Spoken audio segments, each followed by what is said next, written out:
Olá, pessoal, vamos para a aula de hoje? Hoje teremos conosco Valdinalva Barbosa dos Santos.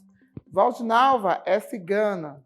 Vai falar sobre os povos e as comunidades tradicionais indígenas e ciganos em contexto urbano. Para além disso, Valdinalva é presidenta do Conselho Estadual de Promoção de Igualdade Racial, é titular como conselheira no Conselho Nacional de Promoção de Igualdade Racial, é vice-presidenta da Associação Estadual Cultural de Direito e Defesa do Povo Cigano. Essa associação, é bom dizer, né, gente, senta também do Conselho Municipal de Promoção de Igualdade Racial. Eu tenho certeza que Valdinalva nos apresentará uma aula muito brilhante. Vocês vão gostar do cenário onde a aula aconteceu, tenho certeza que vão adorar. Ela estará disponível para responder as perguntas de vocês. Gente, a gente tem muitas vezes dúvidas, né, sobre como vivem os povos ciganos, né, como atuam na cidade de Belo Horizonte, o que fazem na cidade de Belo Horizonte. Tenho certeza que ela vai apresentar isso para nós e vai apresentar também, gente, também quais são as dificuldades de acesso às políticas públicas, né, que esses povos enfrentam, não só em Belo Horizonte, mas em todo o país. Mas eu tenho certeza também de que esse curso dará para a gente, né, boas condições de pensarmos políticas públicas, fazendo recorte específico, né, para os povos e comunidades tradicionais. E aí, voltando a dizer, né, o quesito raça-cor é importantíssimo para pensarmos isso. Boa aula para todos nós. Olá, meu nome é Valdinalva Caldas, sou cigana da etnia Calon. Estou aqui também representando a Associação Estadual Cultural de Direitos e Defesa dos Povos Ciganos aqui do estado de Minas Gerais e atualmente estou presidente no CONEPIA. Venho aqui, né, para conversar um pouquinho com vocês sobre o povo cigano. Quem somos? Quais são as nossas tradições? Os povos ciganos aqui em Minas Gerais estão representados pelas 3 etnias. Nós temos Sindi, Calon e Rom. Vou falar um pouquinho sobre os Calons no qual eu convivo. Hoje nós estamos falando dentro de um acampamento Calon, aqui no município de Ibirité, né? Nós chamamos de acampamento São Pedro. Os Calons estão presentes em 137 municípios do estado de Minas Gerais, se organizam em acampamentos e cada acampamento é uma família. E através dessa organização, hoje, né, a nossa etnia Calon, formamos associações municipais ligadas estaduais que está se transformando na nacional. Quero também contar para vocês um pouquinho da nossa luta. Por isso, hoje existe a Associação Estadual Cultural de Direitos dos Povos Ciganos. Nós, povos ciganos, sempre fomos expulsos dos municípios, onde afetou, né, políticas públicas chegar até a comunidade. Por exemplo, no meu acampamento não tem banheiro, o mato é o meu banheiro. Lutamos por território porque nós precisamos de escolas, precisamos de educação para as nossas crianças. Muitas das vezes, nossas famílias, nós temos mães, pais, que saem para trabalhar, levam seus filhos e infelizmente são abordados, né, muitas das vezes, por desconhecimento de conselheiros tutelários querendo levar as nossas crianças. Mas eu quero dizer para vocês que as nossas crianças estão protegidas, porque está com a mãe, está com o pai, está em busca de um alimento e de um sustento para suas famílias. E nós não deixamos nossos filhos com estranhos. Quem cuida é a família. Se muitas das vezes você chegar na minha barraca ou no meu acampamento, encontrar uma criança, mas os pais não estiverem presentes, lá tem tio, tem irmão, tem avós. Resumindo, nós cuidamos do que é nosso.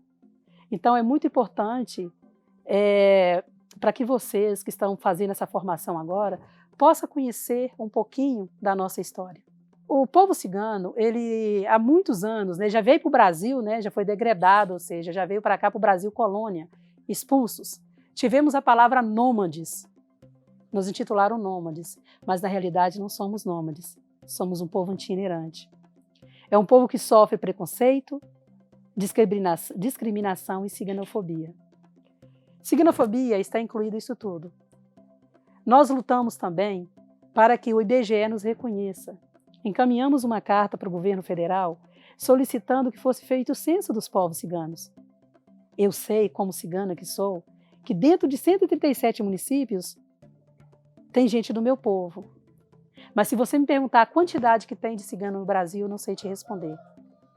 Então, é muito importante que o poder público, como conselheiros tutelares, agente de saúde, pessoal do CRAS, resumindo, o servidor público passa a visitar a comunidade cigana, passa a conhecer a cultura, as tradições, converse com o pai, converse com a mãe, entenda o porquê dos seus filhos até certa idade não estão também na escola.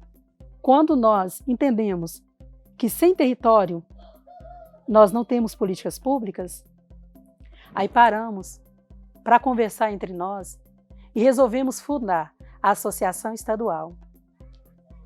A Associação Estadual foi criada pelo casal Itamar e Valdinalva, que no caso sou eu, mas com o apoio do Ministério Público, Defensoria e outros parceiros.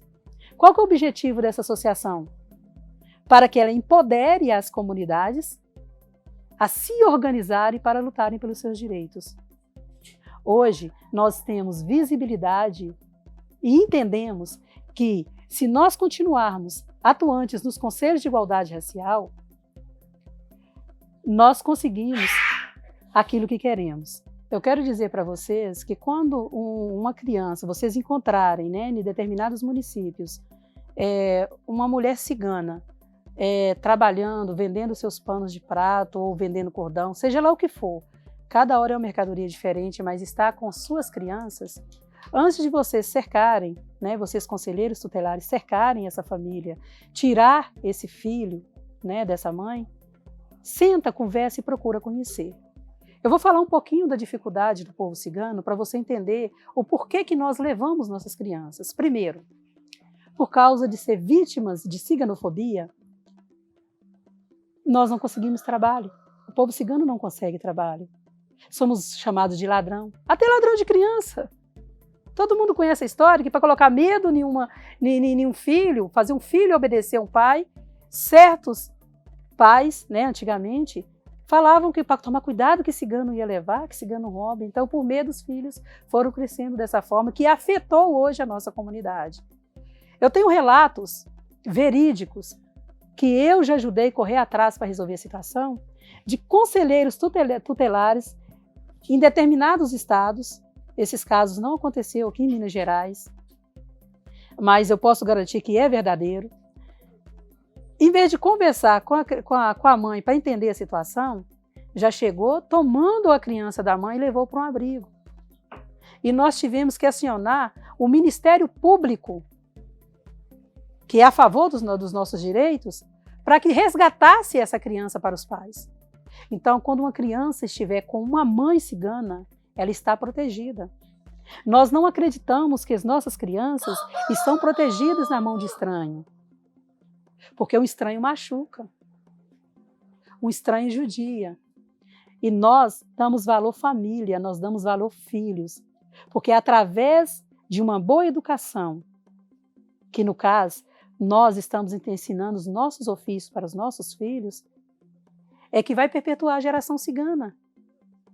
Se eu não ensinar o meu filho a trabalhar, ou se eu não manter aquele filho do meu lado, ele é pequeno, tem hora que a criancinha é pequena, mas é porque, se eu não manter meu filho do meu lado, quem vai proteger meu filho?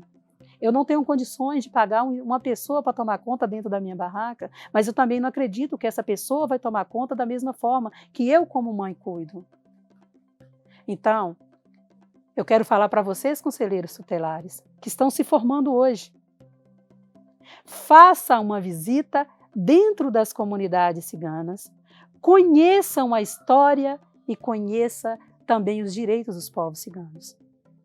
Hoje, nós temos, terminando no governo federal, nós temos o Plano Nacional dos Povos Ciganos, do qual tenho a honra de dizer que eu faço parte dessa luta.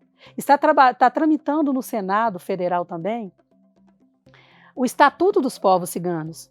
Hoje, aqui dentro do estado de Minas Gerais, nós temos o nosso primeiro protocolo de consulta, que é o nosso daqui de Minas Gerais, que através dele está sendo feito um nacional também. Esse protocolo de consulta é a nossa organização. Então, quando for tomar uma decisão que afete a uma família cigana, que afete a uma comunidade cigana, tem que respeitar o nosso protocolo de consulta. Tem que chegar até nós, do bebê até o mais velho, e saber se a gente concorda com aquilo. Vamos falar um pouquinho sobre o nosso protocolo de consulta? O nosso protocolo de consulta é uma ferramenta que nos protege e também nos dá direito a políticas públicas. Aqui mesmo no nosso acampamento em Ibirité, nós não éramos respeitados. O poder público, o poder legislativo, assim também como polícia militar, chegavam ao acampamento e tomavam decisões por si próprias, sem consultar a comunidade. Através dos conselhos de igualdade racial e também participando também da Comissão Estadual de Povos e Comunidades Tradicionais, nós aprendemos que o protocolo de consulta é uma ferramenta básica para proteger os nossos direitos. Hoje nós temos respeito. Por exemplo, o poder público municipal, ou até mesmo as autoridades maiores, não podem tomarem decisões que afetem a comunidade sem antes nos consultar. Hoje, por causa do nosso protocolo de consultas, que apresentamos, por exemplo, à Polícia Militar, hoje a Polícia Militar nos respeita. Antes de chegar até nós, eles já dizem, eles têm o protocolo de consulta e temos que respeitar. Então, aqui em Minas Gerais, nós lutamos por territórios, porque acreditamos que territórios, tendo território fixo, nós temos educação, temos saúde, dentre outras políticas públicas, né? Porque nem infraestrutura nós temos no acampamento, mas hoje ganhamos o terreno aqui de Ibirité, está sendo regularizado, e foi por causa do nosso protocolo de consulta é que vai ser feito do nosso jeito, os banheiros vão ser construídos lá em cima, da forma com que nós pedimos. Nós queremos um terreno que tenha moradia adequada para a comunidade cigana, tenha escolas, acesso à escola, a posto de saúde. Sem a nossa resistência, hoje nós estaríamos despejados aqui do município. Passamos uma experiência muito ruim, onde oficiais de justiça veio tirar a comunidade, queriam jogar a comunidade fora. Mas lutamos. Nós ciganos estamos aí. Nós somos brasileiros. O nosso protocolo de consulta, ele foi feito e foi elaborado baseado na Lei Internacional OIT 169. E através desse protocolo de consulta, nós garantimos nossos direitos, conseguimos respeito, conseguimos dignidade. Então, para você, conselheiro tutelar, que está se formando hoje, eu quero que você entenda que aqui dentro do estado de Minas Gerais existe um protocolo de consulta. Existe uma organização dos povos ciganos. Quando chegar qualquer assunto relacionado a uma criança ou família cigana, é muito importante que as lideranças sejam consultadas e, posteriormente, a comunidade. Quero deixar uma dica para você. Antes de você tomar ações contra uma família ou criança cigana, procura conhecer o nosso protocolo de consulta para evitar desgastes e também para conhecer um pouco das nossas tradições. Porque muitas das vezes o que acontece é por falta de conhecimento. Além do nosso protocolo de consulta, nós temos também o Estatuto dos Povos Ciganos, que está tramitando no Congresso Federal. Quero falar também para vocês que estamos na elaboração do nosso Plano Nacional, que é uma conquista do povo cigano a nível nacional. Hoje, o povo cigano está presente também nos conselhos federais. Nós lutamos pelos nossos direitos, nós existimos. Então, você que está se formando aí, fica ligado. O Plano Nacional dos Povos Ciganos está chegando ao fim e em breve para uma consulta pública. O Estatuto dos Ciganos também está chegando aí. Convido a você para continuar estudando e conhecendo um pouco mais da nossa cultura e também visitando, tendo visitas presenciais dentro das próprias comunidades, conhecendo de perto um pouquinho da nossa história. Ainda falando de políticas públicas para vocês, Nós temos uma grande dificuldade porque no censo não foi incluído povos ciganos.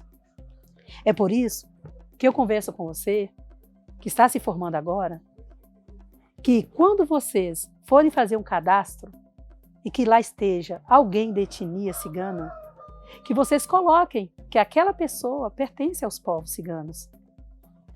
Já aconteceu, até comigo mesmo, eu vou lá na área da saúde, às vezes para tomar uma vacina, ou outros, né, assuntos, por causa da nossa situação aqui. Está escrito lá, povos, comunidades, está escrito quilombolas, indígenas e outros.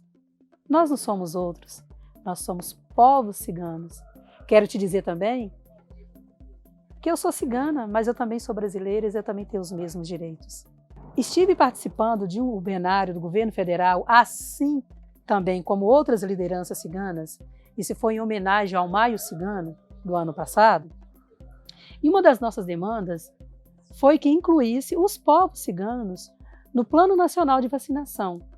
A resposta que tivemos do representante do governo na época, como colocar os povos ciganos no Plano Nacional de Vacinação, ou então até mesmo de outras políticas públicas, se não sabe onde estão os ciganos. Então, como ciganos não foi feito o censo dos povos ciganos, eu acho muito importante que nessa formação de vocês, que vocês já pratiquem. Vai o ciganinho lá fazer um CAD único, por exemplo, vão chegar também nessa parte, povo cigano. Vocês vão fazer um atendimento na área de saúde, seja qual for, na vacinação, ou até mesmo o trabalho de vocês como conselheiros tutelares, especifica que aquilo ali, que aquele pessoal ali é cigano. E melhor ainda, qual etnia que é, se é Calon, Sindi ou Rom, o próprio cigano vai saber te dizer.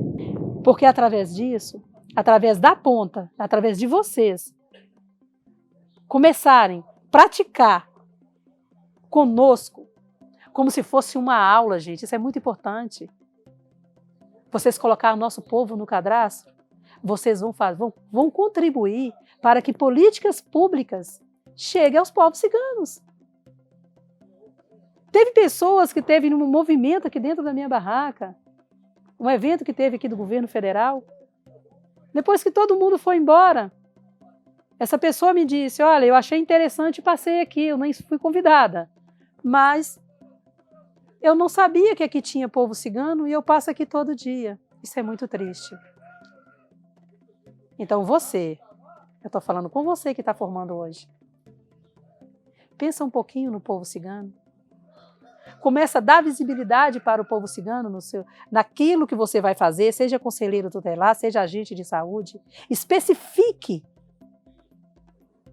o pertencimento daquele povo cigano no município e que isso seja transmitido ao governo estadual e ao governo federal. Porque lá na frente, quando nós cobrarmos políticas públicas, eles sabem que naquele município existe uma comunidade cigana. Quero convidar vocês para voltar lá atrás numa fala que eu disse, quando eu falei que nós, no posto de saúde, eu mesma, né? Vamos falar especificamente de mim, assim como dos outros ciganos aqui, no município onde estou, foram cadastrados para vacinação como povos indígenas. Só que, passando aqui pela minha cabeça, eu lembrei que dentro dos Conselhos de Igualdade Racial, nós também lutamos e pautamos a pauta indígena, principalmente urbanas. Então, nossos irmãos indígenas, urbanos principalmente, eles não têm acesso a políticas públicas, assim como nós, povos ciganos, porque não são reconhecidos lá na ponta. Então é importante que você, que vai numa residência, porque no meio urbano, os indígenas vivem em casas, eles procuram estudar, eles têm outra forma de vida. Quando vocês estiverem em atendimento aos indígenas urbanos, é muito importante que no cadastro seja específico indígenas, tal etnia, porque cada um tem a sua etnia, e que deixa bem claro que são indígenas urbanos e o local onde eles estão. Porque não é da mesma forma que se chega a políticas públicas para eles. Os aldeados é um formato diferente. Algumas né, políticas públicas chegam para eles. E para os urbanos não chega nenhuma. Eu falo dessa pauta com total conhecimento, porque eu faço parte dos Conselhos de Igualdade Racial que tratam da pauta indígenas também. Então, isso é uma demanda dos próprios indígenas urbanos. Ainda como conselheira, eu digo conselheira da igualdade racial, eu tenho uma preocupação muito grande porque a história dos nossos indígenas em contexto urbano é muito parecida ou até mesmo igual à luta dos povos ciganos. Por exemplo, já aconteceu fatos verídicos e que foi demandado para nós no Conselho, onde conselheiros tutelares, isso aqui foi em Minas Gerais, tiraram ou tentaram tirar crianças de uma determinada comunidade indígena em contexto urbano, por entender, na ideia deles, que aquelas crianças estavam sofrendo, mas não, estavam acompanhadas dos pais. Eles precisam trabalhar, assim como os ciganos também precisam, e têm essa mesma dificuldade. Precisam de acesso e apoio à educação, precisa de infraestrutura adequada, precisa de você. Sim, eu estou falando de você que está aí formando, que está me escutando aí agora. Que você faça o seu papel real lá na ponta, respeitando e ensinando outros a respeitar esses povos tradicionais. Visite também essa comunidade, procura ver a dificuldade, porque o racismo existe. Se você não conhece, o racismo ele é muito perigoso. Sim, acontecem mortes, violências, tudo por causa de racismo. Então, eles não têm políticas públicas alguma. Mas por que não têm? Porque também não são reconhecidos. Não tem essa visibilidade. Simplesmente coloca índios, indígenas. Mas que índios é esse? Todos têm acesso a políticas públicas? Não, não tem. Eu falo com toda certeza, porque eu tenho acesso a esses povos, tenho acesso a essas lideranças, e são demandas que chegam dentro dos conselhos, que eles querem ser reconhecidos como indígenas de contextos urbanos.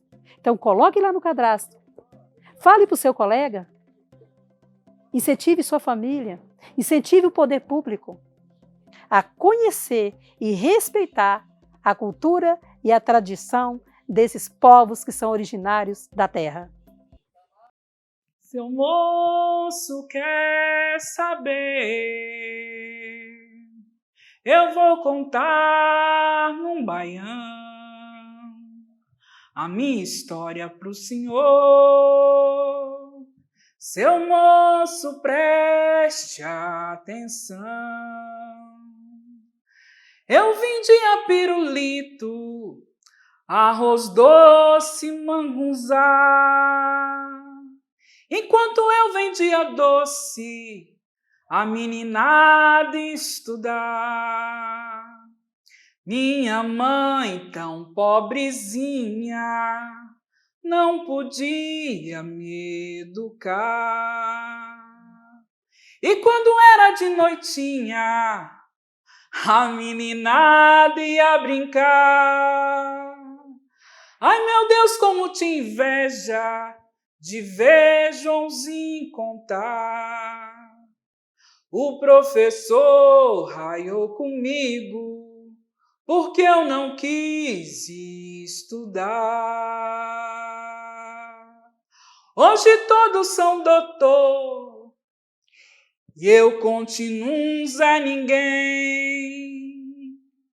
Pois quem nasce pra pataca não pode ser vintém. Vê meus amigos doutor, basta pra eu me sentir bem. Mas todos eles quando ouvem um baiãozinho que eu fiz, ficam tudo satisfeito, batem palma e pedem bis. E disse João, foi meu colega, como me sinto feliz. Mas o negócio não é bem eu, é Mané, Pedro, Romão, que também foram meus colegas. E hoje vive na periferia, no sertão, no gueto, nas ruas. Não puderam estudar e nem sabe fazer baião. Não puderam estudar e nem sabe fazer baião.